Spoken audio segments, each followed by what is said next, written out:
In this Olympics, the international world of basketball is teaching the men's Olympic team one valuable lesson is that chemistry trumps talent. And I want to dive into that in this video. But before I do, this video is brought to you by Bridges and Stone's Family and Relationship Care. If someone you know and care for is struggling with their mental health or relationship, go to bridgesandstones.com and contact them for your free consultation today. One brave act today can create a better tomorrow. You know, I'm not saying anything new when it comes to the value of chemistry. This is something that teams have shown us over and over before, championship teams. Throughout the past history of the NBA, you've seen teams like the Detroit Pistons, probably did it twice, but Isaiah Thomas was an incredible talent. So I don't want to minimize that. He was Allen Iverson before Allen Iverson. He was that level of talent. He just had an all-time defense around him and was able to knock off Bird and Magic in their prime, in the midst of their championship runs, which was an incredible feat. That's why I have him in my top 15 all-time list. Um, all that's to say is then you have the Detroit Pistons, and they later on prove it with Chauncey Billups and Tayshaun Prince and Rip Hamilton, Ben Wallace, Rasheed Wallace, right? Great squad with Lindsey Hunter and them. Um, and then you have the San Antonio Spurs on their run with Tim Duncan and Manu Ginobili and Tony Parker. Nobody was looking at Tony Parker and Manu Ginobili as future Hall of Famers, and yet within the system that is surrounded by a superstar player in Tim Duncan, who's probably bona fide top five, honestly, if we're honest about it, in terms of all time great, at least six. Um, they were able to go on an incredible run and have a dynasty. And then later on, you have the Golden State Warriors around Stephen Curry's superstardom. He's in my top 15, 16, somewhere around there. Um, but you have a Klay Thompson and a Draymond Green, and you have chemistry. You have a system. You have a buy-in. You have a level of connection between players that allows them to synergistically maximize to the fullest every ounce of their talent. And they have a dynasty run. Well, see, the thing is, what you have to realize about this international competition is a lot of these teams, these guys have been playing together since the juniors. They've been playing together since what we would consider high school. People have to know internationally, they don't mix sports, athletics, and academics, which is really smart, right? Because kids who are there for learning are there for learning, and kids who are there for athletics are there for athletics, right? And just like we don't hold people out of math because they're not doing good at science, they don't hold them out of their sport competition because they're not doing good at reading literature, right? So, yeah, it just makes more sense over there. All that's to say is they play together nonstop for years before they get to this point. Before they get to this point, these guys have played in similar systems, developed intellectually in terms of the game of basketball, understanding it, having to get down the fundamentals, competing throughout Europe, in the Euro League, right, in the World Games, and they're playing year after year together. These guys, Nikola Jokic, Bogdanovich, um, this squad, Misic, these guys have been playing together for years. Their chemistry is extremely high, but not just their chemistry, but their basketball IQ and understanding where to be, how to play off of one another. In fact, I almost want to do a video about can Bogdanovich not do what Jamal Murray does? And he might be a wonderful, wonderful uh, off-season or in-season trade to bring in to say like, hey, we know Jamal Murray often is not at 100%. Sometimes he struggles to show up. Having somebody like Bogdanovich who has this level of chemistry and basketball IQ coming in off the bench could be an incredible pickup for them.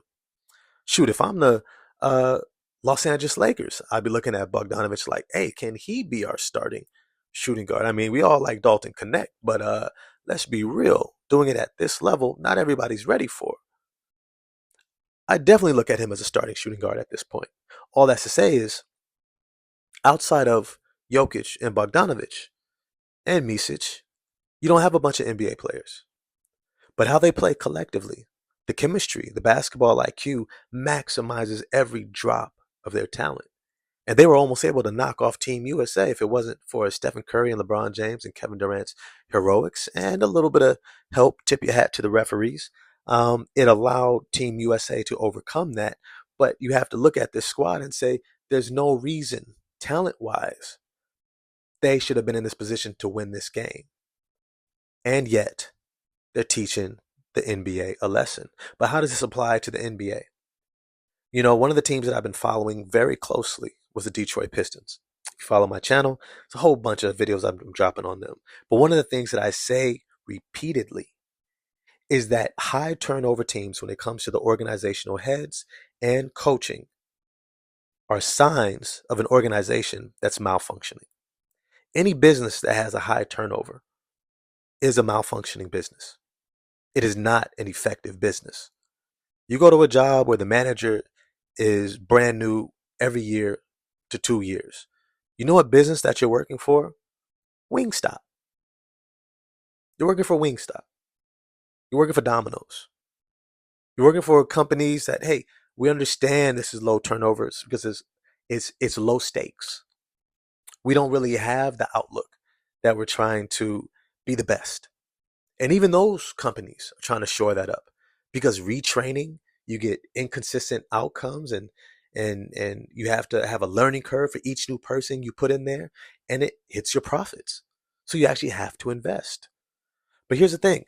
When you have owners who don't know anything about basketball or who know very little, calling the shots for a industry that they do not have the intellectual capacity or knowledge to really run and be the head of, well, this is where you get these situations. And then when they hire people who do know what they're doing and then they circumvent that authority, then you kind of get these situations. Teams that have high turnovers are teams who are always losing. Teams that are always consistently underperforming. Even the Los Angeles Lakers, LeBron and AD, they should be in the Western Conference Finals almost every single year. But you got a Rob Pelinka who they brought in, who was a first-time general manager trying to build a championship team. He has a learning curve. That is a malfunctioning, dysfunctional organization. Why would you bring in Rob Pelinka?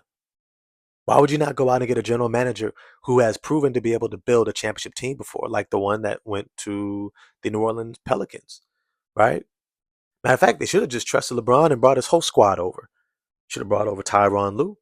They should have brought over, I forget the general manager's name, but guys who've shown they know what it takes to build a championship team. That's what functioning organizations do. They take winners from the competition and then they build upon their knowledge to help them to win.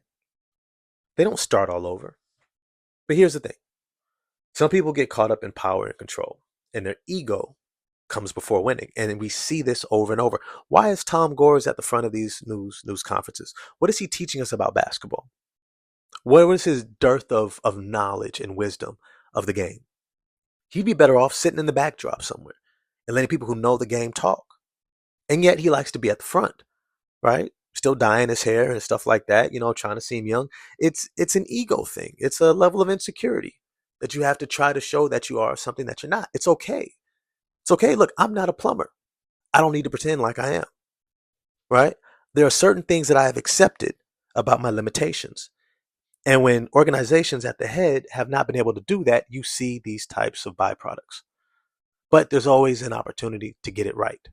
And that means starting with ensuring that you begin to become consistent in the organization that you're putting together. You have to build the chemistry. You cannot skip steps. You have to increase your team IQ. You cannot skip steps. But hopefully, if your team is listening, they're learning from this lesson. If not, well, the world is coming. But as always, I want to know what you all think about this topic. If you enjoyed the video, smash the like button for me and subscribe and the bell for notifications. If you also enjoyed it, drop it in your group chats and get at me in the comment section and I'm going to get at you there. Peace.